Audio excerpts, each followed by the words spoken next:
गेली 70 वर्ष अधिराज्य गाजवलं, त्या गीत रामायणाचं पहिलं गाणं आज रेकॉर्ड होऊन 69 वर्ष पूर्ण होऊन 70वं वर्ष लागतं. कल्पना करा, 69 वर्ष ज्या गीत रामायणाने आपल्याला वेड लावलं, त्याचा प्रभाव, त्याचं आपल्या मनात असलेलं स्थान हे यत्किंचितही कमी झालेलं नाही. या गीत रामायणाच्या आजच्या या 70 वर्षाच्या या वाढदिवसाच्या निमित्ताने आज आपण हा सोहळा इथे खास आयोजित केलेला आहे. मी सर्वप्रथम या चित्रपटाचे लेखक, दिग्दर्शक आणि निर्माते योगेश देशपांडे यांना इथे आमंत्रित करतो.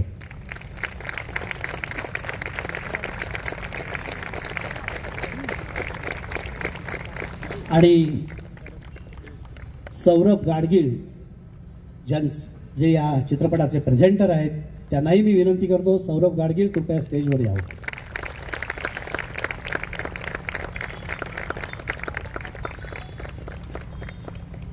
बाबूजी ही आपल्या मर्मबंधातली ठेव आहे. कारण बाबूजींनी केवळ आपल्याला त्यांच्या संगीतातून आनंद दिला असं नाही, तर त्याही पलीकडे आपलं भावविश्व आहे. म्हणजे आपण लहान होतो त्याही वयात, आपण तरुण होतो त्याही वयात, आपण वृद्ध झालो त्याही वयात, या प्रत्येक वयामध्ये बाबूजींचं गाणं आपल्या आपल्याबरोबर होतं. आणि ते गाणं आजही आपल्यात आहे कुठेतरी. आणि या सुधीर फडके यांच्या जीवन कार्याचा वेध घेण्याचा प्रयत्न चित्रपटाच्या माध्यमातून योगेश देशपांडे यांनी केला आहे आणि सौरभ गाडगीळांची त्याला समर्थ साथ लाभलेली. आजच्या या दिवसाचं जे औचित्य मी सांगितलं की पहिलं गाणं रेकॉर्ड झालं, त्याला साजरा करण्यासाठी माडगुळकर आणि फडके परिवाराची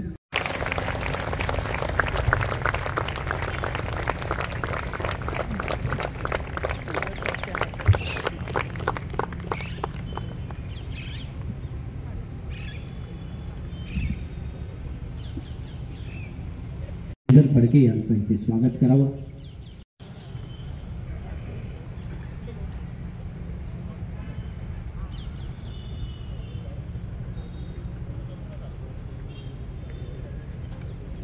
केला होता प्रिसाइजली 2019 साली, जेव्हा मी आणि श्रीधरजींनी एकत्र एक कार्यक्रम केला होता बालगंधर्वला. अक्षय तृतीया पहाट, म्हणजे पहाटचं फॅड जेव्हा सुरू झालं होतं तेव्हाच अक्षय तृतीया पहाट वगैरे आम्ही जेव्हा केलं, त्या वेळापासून मी साधारण सकाळ दुपार संध्याकाळ जशा डॉक्टरने नेमून दिलेल्या गोळ्या घ्याव्यात तसा फोन करायचो की करूया का हो सर, मला देताय का हो, मला परमिशन हवी आहे, करू शकतो मी, मला नक्की सापडतील बाबूजी, मी प्रयत्न तरी करीन. कारण एक तर लहानपणापासून बाबूजींचं ऐकलेलं संगीत, त्यांची गाणी, मुळात थोडंफार संगीत वाद्य शिकलेले असल्यामुळे शालेय कॉलेजच्या वयामध्ये थोडं ते बाबूजींच्या गाण्यांशिवाय कुठलाच कार्यक्रम पूर्ण होऊ शकत नसतो, हेही आपल्याला प्रत्येकाला माहिती आहे.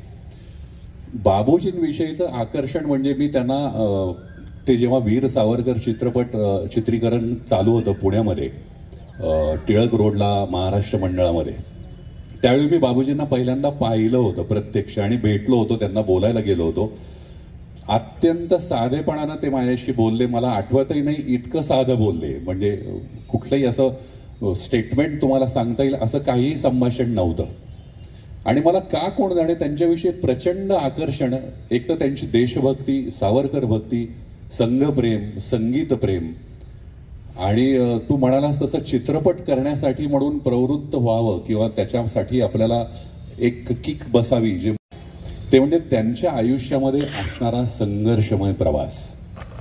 म्हणजे बाबूजींनी ज्या पद्धतीचा संघर्ष केलाय, ज्या हालापेक्षा सोसल्यात, त्या मला असं वाटतं की त्या शक्यतो कोणाच्याही वाट्याला येऊ नयेत असं म्हणावं इतपत संघर्ष त्यांनी केलाय. आणि एवढा संघर्ष करूनही प्रामाणिकपणे त्या संगीत कलेचा अभ्यास करून, त्या कलोपासक म्हणून त्यांनी दिलेलं संगीत आजही आजच्या आपल्या 3ऱ्या-4थ्या पिढ्यांपर्यंत आपल्याला पुरून उरतं. इतका मोठा व्यक्ती जर महाराष्ट्रात असेल तर त्या व्यक्तीवर चित्रपट न होणं हे आपलं दुर्दैव आहे असं मला वाटलं, आणि म्हणून हा चित्रपट मला करावासा वाटला.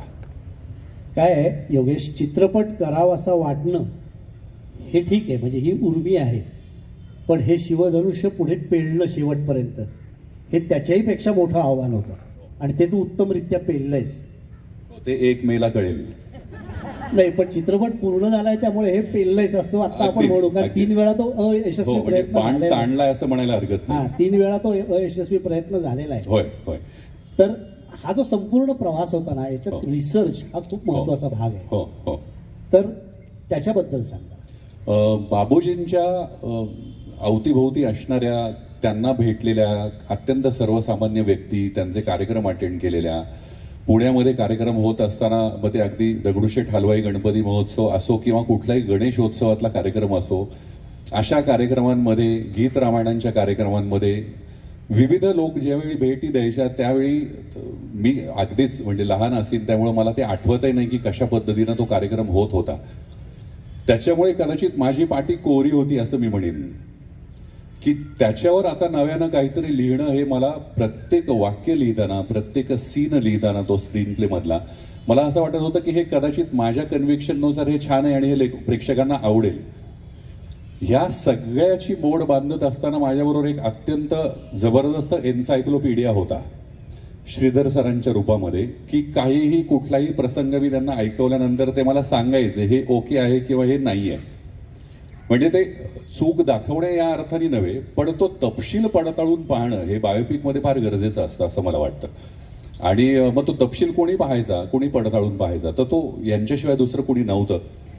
पण मला असं वाटतं की 3-4 वर्षांचा रिसर्च, त्यांच्याविषयी भरपूर जिथं जिथं जे जे अवेलेबल असेल ते सगळं वाचन, त्यांच्याविषयी बोललं गेलेलं इतरांचे व्हिडिओज जे आता हल्लीच्या काळामध्ये युट्यूबमुळे कदाचित सोपं आहे ते शोधणं, पण माझ्याकडे एक 20-25 वर्षांपूर्वीचे वर्तमानपत्रांची कात्रणं सुद्धा आहेत. तेव्हाच ठरलं होतं की काय तुझं? नाही, ठरलं नव्हतं, पण मी जमवली होती की ही कुठून तरी आपल्याला ही माहिती मिळायला हवी. आणि ही बायोपिक करत असताना त्याच्यामधला तपशील कुठल्याही प्रेक्षकाला कुठलाही गोष्ट खटकू शकतो. मग तिथे आम्ही उगीच मी दिग्दर्शक म्हणून नाही, ती क्रिएटिव्ह लिबर्टी आहे असं म्हणणंही चुकीचं असतं. योग्य ठिकाणी ती लिबर्टी ती घ्यायला हवी असं मला वाटतं. कारण आजच्या प्रेक्षकांना सुद्धा, म्हणजे जी आजच्या काळातली कॉलेज वयीन पिढी आहे, म्हणजे आता 25 वर्ष आणि आसपासची जी पिढी आहे, ज्यांनी बाबूजींना पाहिलं नाहीये अनफॉर्च्युनेटली, त्या पिढीला सुद्धा फक्त रियालिटी शो मधलं हे गाणं म्हणजे बाबूजी हे माहिती होऊ नयेत ही माझी इच्छा होती. म्हणून आपण अभ्यास करून ती जबाबदारी स्वीकारायला हवी की त्यांना योग्य पद्धतीनं चित्रपट हे माध्यम जर आपण निवडलेलं आहे तर शक्य तेवढा रिसर्च आपण करायला हवा, अभ्यास करायला हवा. आणि खरंच सांगतो, 3 वर्ष मागची मी या प्रोजेक्टशिवाय बाकी काहीही केलेलं नाहीये, हे अगदी प्रामाणिकपणे सांगतो. वा वा वा.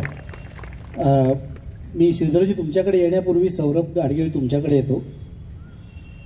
तुमचा जो व्यवसाय आहे सोने चांदी, हा चकचकीत व्यवसाय आहे, तारे तारका एकंदरीत सगळं, आणि अशा विषयावरचा चित्रपट त्याला तुम्ही हात घातलात.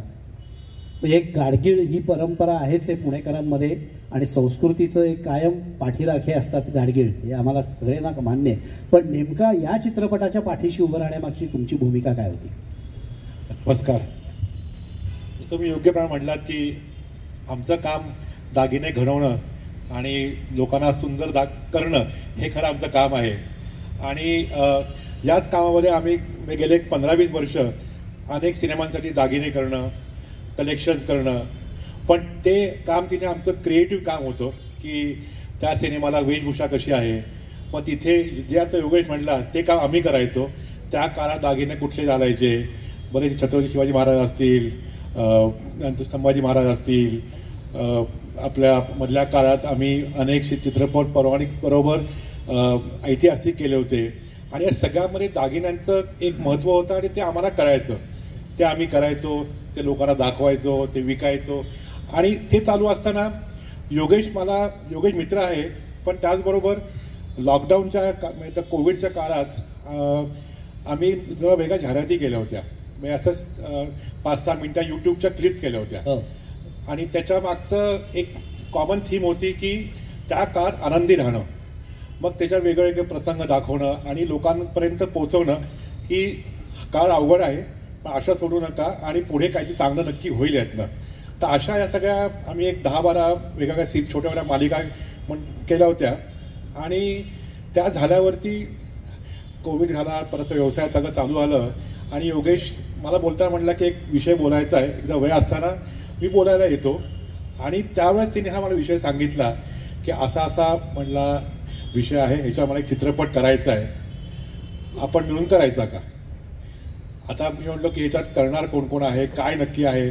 मग त्यांनी सगळं म्हणजे तो असं आत्ता म्हटला की त्याकडे सगळं तयार होतं आणि 3दा सिनेमा लोकांनी काय प्रयत्न केला होता, झाला नव्हता, पण त्याच्याकडे ती म्हणतात ऊर्जा होती की नाही मला सिनेमाला करायचा आहे. मग म्हटलं की विषय खूप चांगला आहे आणि जसं तू आता म्हणलास की एक वारसा टिकवणं आणि वारसा जगवणं हे यातनं खरं आमचं उद्दिष्ट होतं.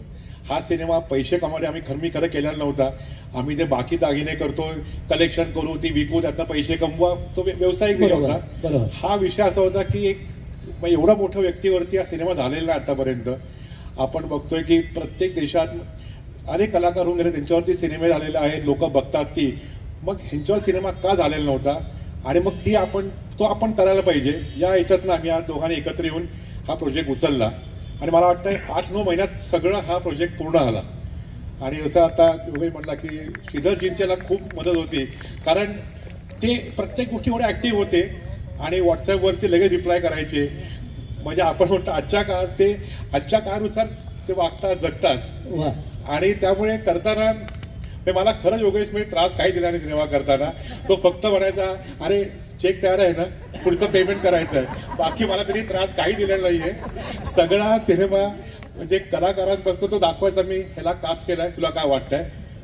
आता तो मी हो म्हणणार त्याला माहिती होतं पण त्यांनी मला मध्ये येऊन बघ कसं आलो आहे ते. पण मी खरं सांगेन त्यांनी जे काम केलं आणि त्यांनी कास्टिंग जे केलं आहे आणि जे कलाकारांनी काम केलं आहे अप्रतिम आहे. म्हणजे तुम्ही सगळे सिनेमा बघायला असतो, पण म्हणजे मराठी सिनेमा, माझा मुलगा मराठी सिनेमा खरं बघत नाही कधी. त्याला घरी योगेश आला होता एकदा की बघा रशेस म्हणून तुम्ही. आम्ही तो 2 तास 2.5 तास अख्खा सिनेमा बघितला 1 गो मध्ये. आणि ज्याला माहितीच नाहीये की बाबूजी काय आहेत, अशा लोकांचा सिनेमा तो एवढा आवडला. म्हणजे तो नुसताच हे नाहीये असा किंवा सिनेमा केला म्हणून केला नाहीये, त्याच्यात खरंच प्रेम दिसतंय, त्याच्यात खरंच म्हणजे तो सिनेमा झालाय, डॉक्युमेंटरी नाही, अजिबात नाहीये. आणि ते कुठल्याही व्यक्ती इन्स्पिरेशनल आहे. जर आता योगेश म्हटला की त्यांच्या आयुष्यात आलेल्या अडचणी आणि त्यांनी ज्या प्रकारे ते चित्रित केलेलं आहेत अप्रतिम आहेत. आणि कलाकारांचं मी खरंच कौतुक करीन. म्हणजे सुनील सेम बाबूजी दिसतोय सिनेमात, त्याच्यात म्हणजे दुमतच नाहीये आणि सगळ्यांनी त्यात काम सुरेख केलेलं आहे. त्यामुळे आज मी म्हणतो की तो ज्या म्हटलं आपण हा सिनेमा कोण प्रोड्यूस झाल्यावरती सिनेमा प्रेझेंट कोण करणार, म्हटलं बाहेर कोणावर जायला नको, आपण सगळं आपणच करूयात. कारण त्यातनं ऑब्जेक्टिव्ह आपला आहे की हा सिनेमा लोकांपर्यंत पोहोचायला पाहिजे आणि सिनेमा लोकांनी बघायला पाहिजे. चित्रपटाला गाडगिळांचा परिस्पर्श झाला. वा श्रीधरजी, मी तुमच्याकडे येतो. योगेश देशपांडेंनी जेव्हा तुम्हाला बाबूजींवरती सिनेमा करण्याची इच्छा प्रदर्शित केली, तर बाबूजींवर सिनेमा आम्हाला करायचा आहे असं सांगणारे तुमच्याकडे आत्तापर्यंत बरेच लोक आले असतील, तर त्या बऱ्याच लोकांच्यात आणि योगेशमध्ये तुम्हाला काय फरक जाणवला? नमस्कार. पहिल्यांदा मी सौरभ आणि योगेश यांचे आभार मानतो. त्यांनी माझ्या वडिलांवर हा चित्रपट निर्माण केलेला आहे. मी फडके परिवारातर्फे आपले आभार मानतो. मी पहिल्यांदा टाळाटाळ केली. हे एक सत्य आहे की होईल की नाही, कसा होईल आणि जो होईल तो ऑथेंटिक होईल का, ते सगळ्यात महत्त्वाचं होतं. आणि शेवटी मी माझ्या घरच्यांशी बोललो, मी असं असं आहे. माझ्या पत्नीशी आणि माझ्या मुलींशी बोलल्यानंतर त्या म्हणायला हरकत नाही, तुम्ही हो म्हणा त्यांना. तेव्हाच मी त्यांना म्हटलं हो, पण म्हटलं आधी मला ऐकायचं आहे, तुम्ही काय जो स्क्रीन प्ले लिहिला आहे तो मला ऐकायचा आहे आणि तो ऐकून झाल्यानंतर मी आपल्याला सांगेन हो का नाही ते. पण त्यांनी फार सुंदर स्क्रीन प्ले लिहिला आहे, डायलॉग्स अप्रतिम लिहिलेले आहेत. आणि माझी एक विनंती त्या दोघांनी मान्य केली, त्याबद्दल त्यांना शतशः धन्यवाद. ते म्हणजे मी त्यांना सांगितलं कृपया नवीन कुठलंही गाणं करू नका, रेकॉर्ड करू नका, बाबूजींनीच गायलेली गाणी याच्यात ठेवा. आणि ते त्यांनी मान्य केलं मोठ्या मनाने. बाबूजीने स्वतः गायलेली आहेत, लताबाई आहेत, आशाबाई आहेत, सुमनताई आहेत, ही सगळी गाणी आहेत. एकूण 25-26 गाणी ते तुम्ही सांगाल त्याच्यात. त्यामुळे ती गाणी ती करताना ती ऐकताना देखील असं अंगावर येत होतं रोमांच. जो श्रीराम श्रीराम बाबूजींचा सुरू झाला गीत रामायणातला, ते अक्षरशः रोमांच येतात आणि ते मोठ्या पडद्यावर बघताना फार सुंदर वाटतं.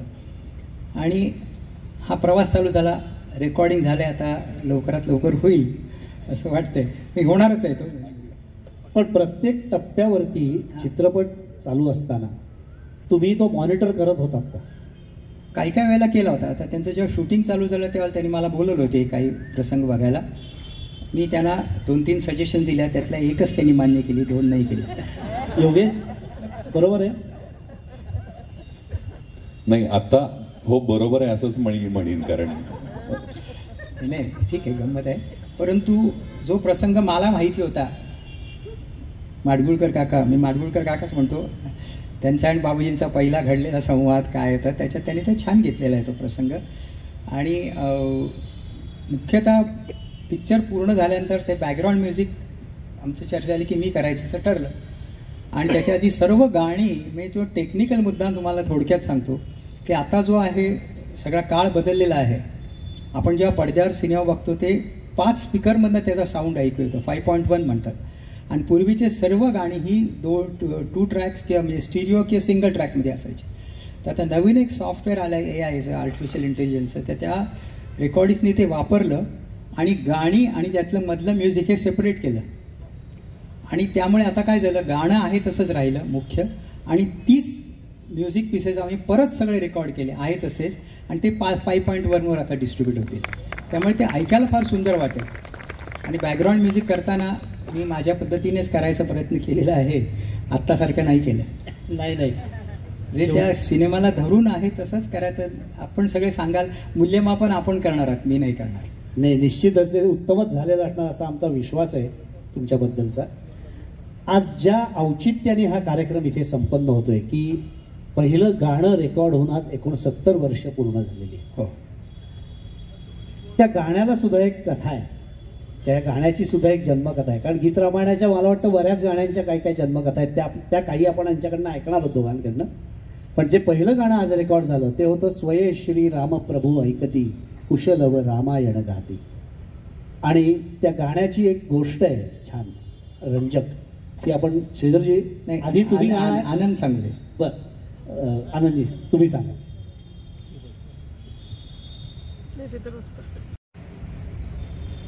खरोखरीच आज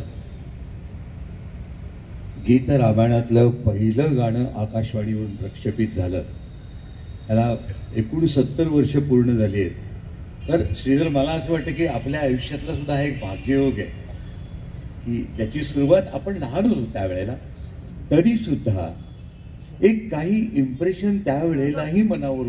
पुण्यात म्हणजे या प्रोजेक्टचं स्वरूप इतकं चमत्कारिक होतं की गदिमा आणि बाबूजी हे त्या काळात इतके बिझी होते, त्या दोघांनी वेळ काढून एकत्र येणं, एक प्रत्येक आठवड्याला गाणं लिहिणं, त्याला बाबूजी चाल लावणं, ते रेकॉर्ड होणं आणि प्रक्षेपित होणं, या सगळ्या पायऱ्या दर आठवड्याला नव्याने कराव्या लागायच्या. म्हणजे एक प्रकारची ही विलक्षण कसरत होती. 56 गाणी आणि दर आठवड्याला नवीन गाणं, नवीन पात्राच्या तोडणी, सगळ्यात तो वेगळाच प्रकार होता. तर पहिलं गाणं गदिमांनी लिहून ते माणिकबाईंच्याकडे, मला वाटतं माणिकबाई त्यावेळेला टिळक रोडला राहत असत, माणिक वर्मा, खजिरा महाल विहिरीच्या जवळ. हां, आणि त्यांच्या घरी पारिजातक नावाची एक गदिमांनीच लिहिलेली संगीतिका होती. त्याचं रिहर्सल चाललेली होती, म्हणजे त्यातले सगळे कलाकार वगैरे.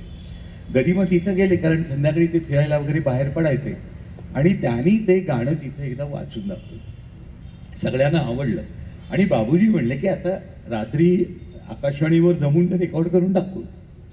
आणि रात्री 8च्या सुमाराला ही सगळी मंडळी आकाशवाणीत जमली आणि ते गाणं काही गेल्या सापडेना त्याला. म्हणजे अतिशय, आणि त्यावेळेला झेरॉक्स बिरॉक्स काही भानगड नव्हती हो, आणि गाण्याची कॉपी ठेवण्याची गदिमांची पद्धत नव्हती. त्यामुळे प्रश्न निर्माण झाला की त्या गाण्याचं करायचं काय आता. आणि बरीच शोधाशोध केल्यानंतर गदिमाला झोपेतनं उठवून आकाशवाणीवर बोलवण्यात आलं. आणि नेहमीप्रमाणे तुम्हाला माहीतच असेल, गदिमा आणि बाबूजींचे समरप्रसंग बरेच व्हायचे. त्यामुळे ते गाणं हरवलंय म्हटल्यानंतर ते भडकले. ते म्हणले मी नाही असं पुन्हा लिहिलं. असं कुठे गाणं पुन्हा लिहिता येतं का? तसंच मी चाललो. सीताकांत लाडांनी त्यांना थांबवलं आणि सांगितलं की आता असं चालणार नाही, उद्या सकाळी ब्रॉडकास्ट आहे आणि तुम्हाला हे गाणं आता पुन्हा लिहिलं पाहिजे. आणि मित्रत्वाचा हक्क म्हणून मी एक काम करणार आहे की मी तुम्हाला एका खोलीत चक्क कोंडून घालणार आहे, बाहेरून कडी लावणार आहे. तुम्हाला तंबाखू हवी असली तर सांगा, चहा हवा असला तर सांगा, सगळं मिळेल. पण ती आणि गाणं लिहिल्याशिवाय बाहेर येणं नाही. आणि असं म्हणतात की 10-1 मिनिटात त्यांनी ते गाणं ना दारावर टकटक करून दार उघडलं आणि सीताकांत लाडांच्या त्यांनी हातात दिलं.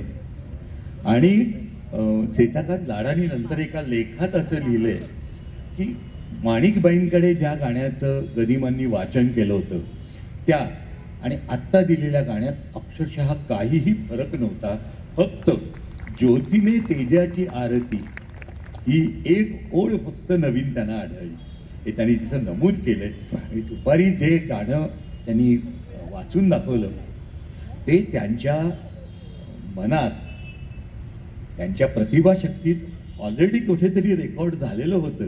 हे त्यांनी जणू काही पुन्हा उतरवून काढलं असं मला वाटतं. आणखी घटना अशी झाली की ज्या वेळेला हे गाणं हरवलं असं गदिमांना कळलं आणि बाबूजींचा त्यांचा सुखसंवाद झाला, त्यावेळेला माणिकबाई तिथे आल्या आणि त्या म्हणाल्या की श्रीधर आजारी आहे आणि त्याला नायडू हॉस्पिटलमध्ये ठेवलं आहे आणि मला झाला होता डिप्थेरिया. आणि हे बाबूजींना कळल्यानंतर ते तसेच तडक हॉस्पिटलमध्ये आले आणि मला बघितलं. मला अजून आठवतं, मी लहान होतो तरी एवढं मोठं जाडं इंजेक्शन द्यायचं त्यावेळेला डिप्थेरिया. पण ते आले, परत आले, माणिकबाईंना बोलवलं, माझ्या आईला बोलवलं आणि पहिलं श्रीराम श्रीराम श्रीराम त्यांनी गायलेलं आहे आणि तिथेच बाबूजींनी चाल लावली आणि ते गाणं झालं. याचा अर्थ असा आहे की दोघंही हे बुद्धिमान होते पण त्याला प्रतिभेची जोड होती. प्रतिभा असल्याशिवाय अशी कामं होत नाहीत. आता याने लिहिलं आहे बघा ना, पुरुषार्थाची चारी चौकट त्यात पाहता निज जीवनपट, प्रत्येक शाहुनी प्रतिमा उत्कट. ही ओळ किती सुंदर आहे बघा. प्रत्येक शाहुनी प्रतिमा उत्कट, प्रभूचे लोचन पाणा होती. गदिमांनी अतिशय सोप्या भाषेत गीत रामायण लिहिलेले आहे आणि मला असं वाटतं की सोपं लिहिणं हे सर्वात कठीण असतं. जसं आपण तुम्ही आम्ही बोलतो तसं त्यांचं आहे. आणि त्यांच्या बाबूजींच्या चाली देखील त्या अशा लगडून गेलेल्या आहेत. कुठेही त्या शब्दांवर त्यांनी ओव्हरपॉवर केलं नाही, त्या शब्दांनी चालींवर ओव्हरपॉवर केलं नाही, असं ते आहे. हे त्यांचं काम आहे. म्हणून ते अद्वैत जे आहे ते आहे. आणि ही जी तू जे आत्ता कडवं सांगितलंस ना की पुरुषार्थाची चारी चौकट त्यात पाहता निज जीवनपट, म्हणजे थोडक्यात त्या पौराणिक काळात घडून गेलेल्या त्या इतिहासावर त्यांनी आजचं जी टेक्नॉलॉजी आहे, रेफरन्स तुम्हाला माहिती आहे ना, कुठलाही तुम्ही सीन जेव्हा पाहता तेव्हा त्याला जेव्हा चौकट टाकता तेव्हा त्यातलं सौंदर्य जास्त प्रतीत होतं. आणि म्हणूनच प्रत्यक्षाहून प्रतिमा उत्कट असं कदाचित ती चौकट टाकल्यामुळे सुद्धा झालं असेल. तुम्ही जे मगाशी सांगितलं की एक टाकी त्यांनी ते गाणं लिहून काढलं होतं, तर त्याच्यात मी थोडी भर घालतो की आम्हाला जी माहिती मिळाली आहे ती अशी होती की ते संपूर्ण गाणं ज्या वेळेला लिहून गदिमांनी हातात दिलं त्यात एक शब्दाची सुद्धा खाडाखोड केलेली नव्हती. त्याची प्रत आज उपलब्ध आहे माझ्याकडे झेरॉक्स आहे त्याची. वा. सीताकांत लाडांचं चिरंजीवांकडे आहे. त्या वा. आणखी गंमत सांगतो की नंतर एक दशरथांच्या तोंडी गाणं आहे की उदास का तू आवर वेडे नयनातील पाणी लाडके कौशल्य राणी. मला असं वाटतं बरं का की लाडके कौशल्य राणी ही जी ओळ आहे ना ही त्यांना कदाचित नंतर सुचली आहे बरं का. त्यांनी काय केलंय, संपूर्ण गाणं लिहिलंय, मग बाजूला एक सूर्य काढलाय असा, त्या सुरात त्यांनी लाडके कौशल्य राणी असं लिहिले आणि त्या सूर्याचे किरण त्यांनी प्रत्येक कडव्याच्या शेवटाला पोचवले. त्या प्रतिभावंतांच्या गमती जमती आहेत. मला वाटतं श्रीधरजी कार्यक्रमाच्या पुढच्या टप्प्यावर जाण्यापूर्वी जे आजचं औचित्य आहे आणि जे पहिलं गाणं होतं त्याची झलक तुम्ही ऐकवावी. क्या बात आहे. तू गाणार का?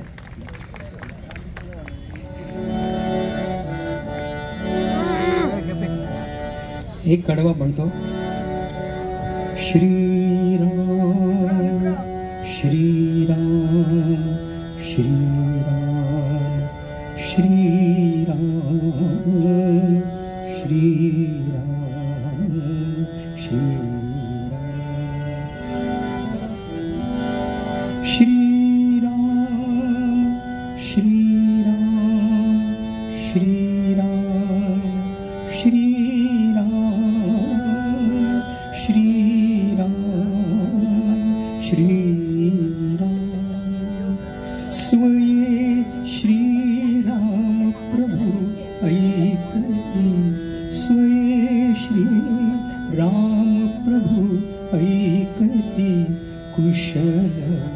रामायण गाती कुशल रामायण गाती कुमार दोघे एक वयाचे सजीव पुतळे रघुरायाचे पुत्र सांगते चरित पित्याचे पुत्र सांगते चरित पित्याचे ज्योतीने तेजाची आरती ज्योतीने तेजाची आरती कुशल रामायण गाती. गदिमाने सर्व गाण्याचं वर्णन केलेलं आहे. मी आणखी एक म्हणतो, एक मिनिट. संपूर्ण कॅमेरा जसा फिरतो ना सिनेमात, तसं त्यांचे शब्द पुढे पुढे जातात आणि स्वर ते घेऊन जातात पुढे. एका ठिकाणी त्या दोन बालकांचं वर्णन करताना ते म्हणतात, फुला परीते ओठ उमलती सुगंध से स्वर भुवनी झुलती कर्णभूषणे कुंडल डुलती संगती वीणा झंकारिती. वर्णन कसं केलं बघा. आणि बाबूजींनी जी चाल लावली आहे त्याच्यात ते उच्चार कसे आहेत बघा. फुला परीते ओठ आता ठ असं म्हटलं की कदाचित आपल्याला लक्षात की ब्लो येतो त्याचा, प भ भ भ म ही अक्षर. परंतु तो ठ 55 सालचे मायक्रोफोन असल्यामुळे तरी देखील ठ कसा आलाय बघा. फुला परीते ओठ उमलती सुगंध से स्वर भुवनी सुलती. पुढे गदिमा लिहितात, कर्णभूषणे कुंडल डुलती. कानातली जी आभूषणं आहेत ती मान हलवली गाताना किती हलणार, आभूषणं हलणार. ती हलण्याची क्रिया बाबूजींनी स्वरात आणली आहे. कर्णभूषणे कुंडल डुलती संगती वीणा झंकारती कुशल रामायण गाती. क्या बात आहे, क्या बात आहे. तुम्हाला दोघांनाही माझा पुढचा प्रश्न आहे. मी एक गंमत सांगतो. हां, इतकं सुंदर काम यांचं असायचं. हे आम्ही याला मी किती 5 वर्षाचा होता, आज 6-7 वर्षाचा असेल त्याला. पण ज्यावेळेला आमच्या घरी शिवाजी पार्कला काम चालायचं ना, तर इतकं आत्ता मला लक्षात येतं की ते केवढं मोठं काम त्यावेळी त्यांनी केलेलं आहे. आम्ही जिथे राहतो दादरला शिवाजी पार्कला छोटासा ब्लॉक आहे. मी एक लेख लिहिला होता बाबूजींच्या कामाबद्दल महाराष्ट्र टाइम्समध्ये त्यावेळेला. त्याचं शीर्षक त्यांनी लिहिलं महाराष्ट्र टाइम्सनी की स्वरांनी भारलेल्या भिंती. इतकं सुंदर की सगळी गाणी तिथे झाली. आणि असं मला आठवतं की गदिमा आमचा ब्लॉक नंबर 12 आणि गदिमांचा ब्लॉक नंबर 11, कारण ते आमदार असल्यामुळे त्यांना तो ब्लॉक मिळाला होता. ती गंमत होती. आणि ते असे मधल्या कॉरिडॉरमधनं यायचे. सागर ऐका, तुम्हाला महत्त्वाचं आहे बघा. ते असे यायचे आणि असा मोठा असा ध्येय यष्टी असल्यामुळे बाबूजींचा जय जयकार असो असं करत करत यायचे आणि यायचे. आणि मग त्यांच्यासाठी ते टक्क्या लोड वगैरे सगळं ठेवलेलं असायचं. तंबाखूचं हे देखील असायचं. ते सिगरेटही ओढायचे कधीतरी. तर ते लिहायला राजाभाऊ परांजपे आले की ते सगळा प्रसंग सांगितला असं गदिमा लिहायला लागायचे असे टेकून. आणि मग ते द्यायचे बाबूजींना. बाबूजी म्हणायचं एकदा, माडगुळकर एकदा परत वाचा. ते वाचलं की मग ते असे स्टँड असायचा, त्या स्टँडला लावायचे, एकदा वाचायचे. समोर प्रभाकर जोग आणि अण्णा जोशी बसलेले असायचे सहाय्यक संगीतकार बाबूजीचे. आणि बाबूजी अशी डोळे मिटून पेटीवर बोटं फिरवायला सुरुवात करायचे. गदिमांचं गाणं जसं 5-10 मिनिटात व्हायचं तशी 5-10 मिनिटात चालवायची. वा, अशी कामं झाली आहे जगाच्या पाठीवर पासून की त्या 1959 पासून. क्या बात आहे. मला तुम्हाला दोघांनाही विचारायचं आहे की या दोघांचेही स्वभाव विशेष पूर्णतः वेगळे होते. स्वभाव विशेष आणि राजकीय विचारसरणी ही वेगळी होती.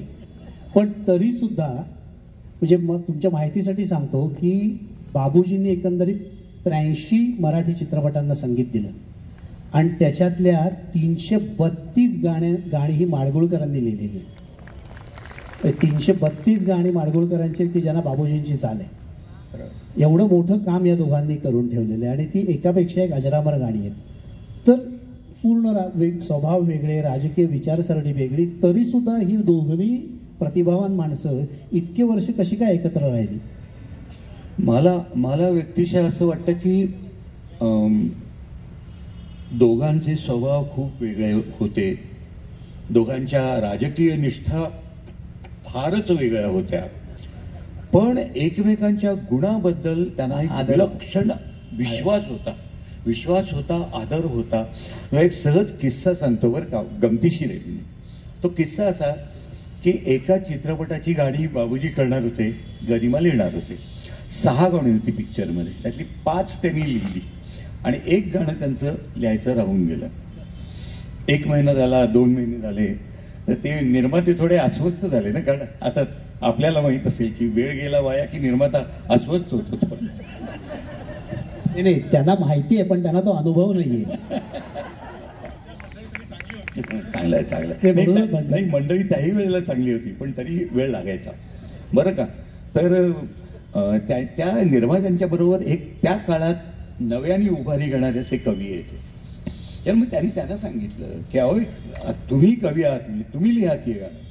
त्यांनी मग लिहितो. त्यांनी गाणं लिहिलं. ते म्हणले आता हे बाबूजींना ऐकवा, त्यांनी पसंत केलं तर आपण करून टाकू रेकॉर्ड. मग त्यांनी बाबूजींना वाचून दाखवलं, तर बाबूजींनी त्याच्यात काही त्यांना करेक्शन सांगितल्या.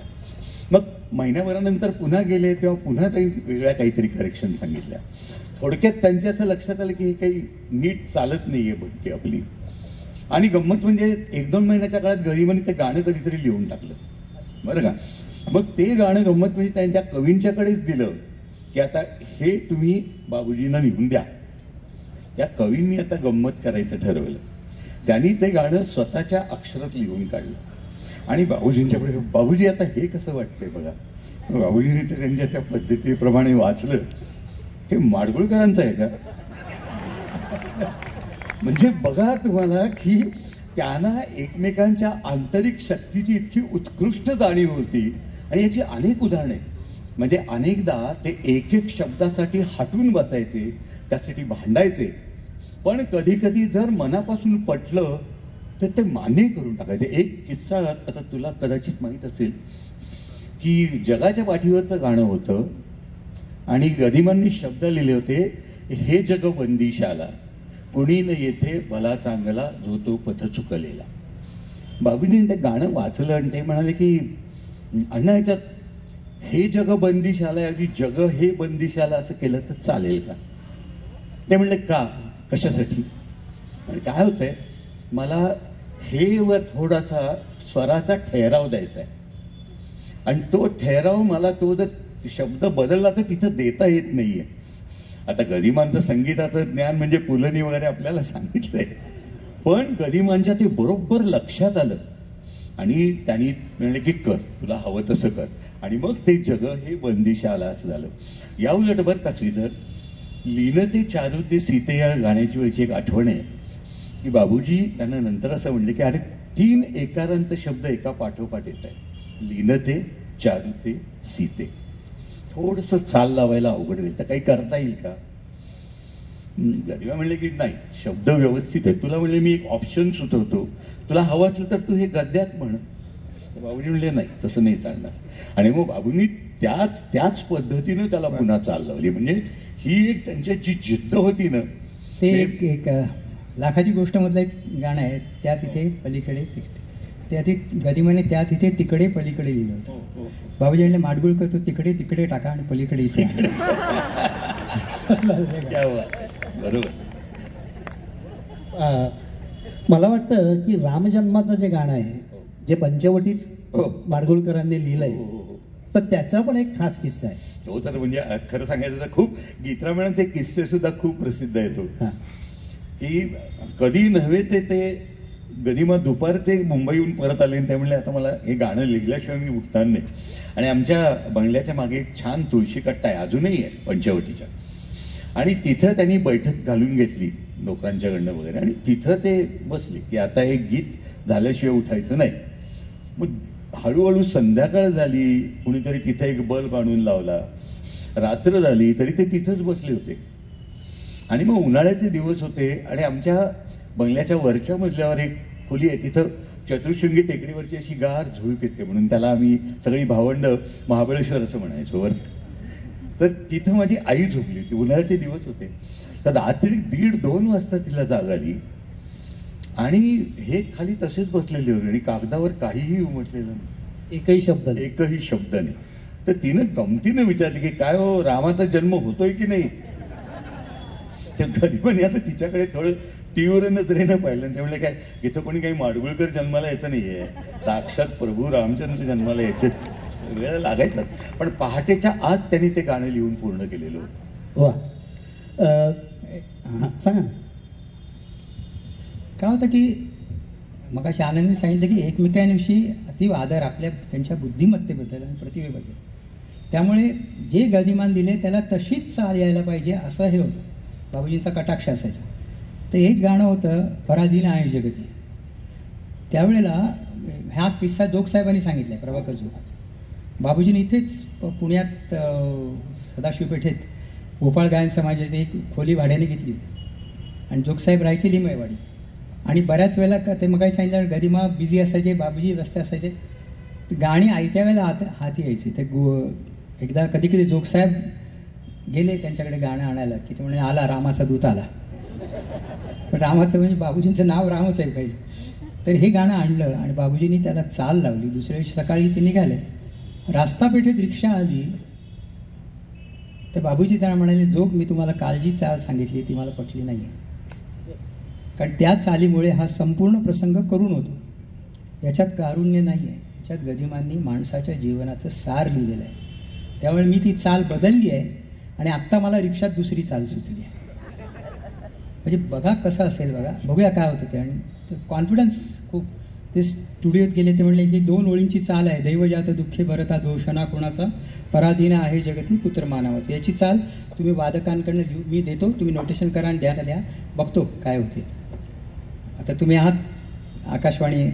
नमस्कार, मी श्रीधर पाटील. तर काय झालं, बाबूजी ज्यावेळेला बाहेर आले चाल लावून तर त्यावेळेला तो लाल दिवा लागला होता. त्यावेळेला पुढे रेकॉर्ड व्हायचं ते मोठ्या डिस्कवर व्हायचं, मोठे डिस्क असायचे. आणि मला वाटतं आकाशवाणीचा स्टुडिओ तेव्हा सेंट्रल बिल्डिंगमध्ये होता. सेंट्रल बिल्डिंगमध्ये हो. तर ते म्हणले आता ते रेकॉर्डिंग वगैरे नाही, आता तुम्ही डायरेक्ट गायचं तिथे माईक समोर उभं राहून. जोगसाहेब म्हणाले फडकेसाहेब म्हणतात. फडकेसाहेब उभे राहिले माईक समोर आणि हे 10 कडव्यांचं गाणं आहे. 10ही कडवी नवीन चाल करून द्यायले. पहिली चाल होती ती दरबारी कानडात होती आणि दुसरी चाल आहे आत्ताची ती यमन कल्याणमध्ये आहे. आणि ते म्हणे आम्हाला इतकं आश्चर्य वाटलं की यांना कसं लक्षात राहिलं ही सगळी 10चं द्या. आता मी समजा चाल लावली तर मला 4 दिवस लागेल चाल माझीच पाठ करायला. हे आता गेल्या 10-15 मिनिटातली चाल. आणि त्यांनी जोगसाहेब म्हणाले की 9वं कडवं आलं आणि कसं चाल कशी त्यांची बघा. मी मगाशी सांगितलं ते लगडून जाते कसं बघा. दैवजात दुःखे भरता दोषना कुणाचा, पराधीन आहे जगती पुत्र मानवाचा, दोषना कुणाचा. पहिल्या 2 कडव्यांची चाल वेगळी, 3रं-4थं वेगळं. कसं लिहिलं आहे, किती माणसाच्या जीवनाचं सार कसं आहे ते बघा कसं आलंय. जीवासवे जन्मे मृत्यू जोड जन्म जात, दिसे भासते ते सारे विश्वनाश, काय शोक करिसी वेड्या स्वप्नीच्या फळांचा, पराधीन आहे जगती पुत्र मानवाचा. 9वं कडवं आलं. गदिमान दिलंय संपल्या विनाही वर्षे दशोत्तरी 4, अयोध्येस नाही येणे सत्य हे त्रिवार. त्रिवार म्हणजे 3. जोगसाहेब म्हणाले की फडकेसाहेब त्रिवार शब्द 3 वेळा गायले, 3 वेगळ्या स्वरात आयत्या वेळेला. आणि ते कसं होतं बघा. संपल्या विनाही वर्षे दशोत्तरी 4, अयोध्येस नाही येणे सत्य हे त्रिवार, सत्य हे त्रिवार, सत्य हे त्रिवार. या बात आहे. ही जी दोघांची मी आता त्याला काही गणित नाही. आणि हे शब्दांच्या पलीकडचं आहे खरं सांगायचं. शब्दांच्या स्वरांच्या सगळ्या स्वरांच्या पलीकडचं आहे.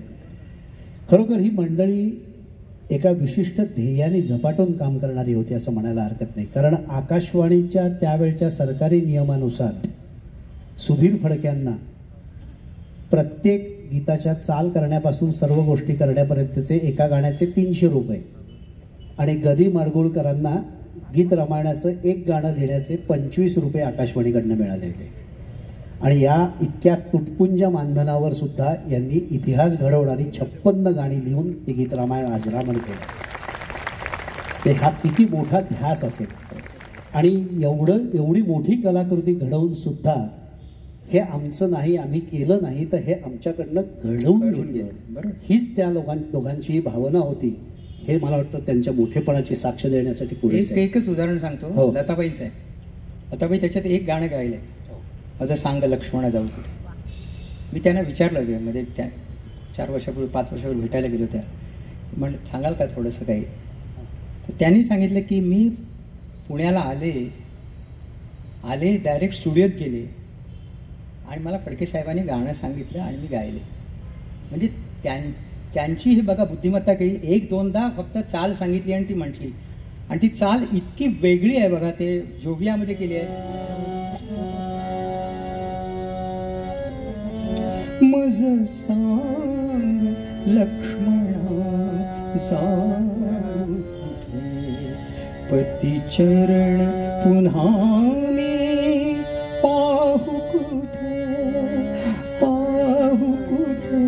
मज सांग लक्ष्मणा जाऊ कुठे. जाई देवरा नगरामागुती शरसे माझे स्वर मजपती, पतीन राघव केवलपती. बोलता पुन्हाही जीभ थके, मज सांग लक्ष्मणा जाऊ.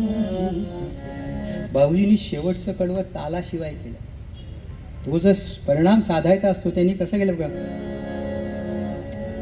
इथून वंदिते मी माता, इथून वंदिते मी माता, प्रणाम पोचवी रघुनाथा,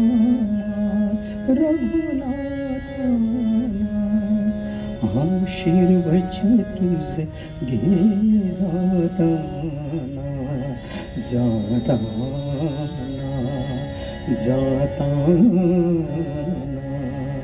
आणखी उठिना शब्द फुटे.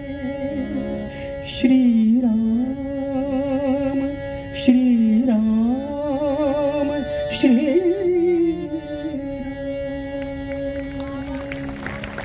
काम आहे.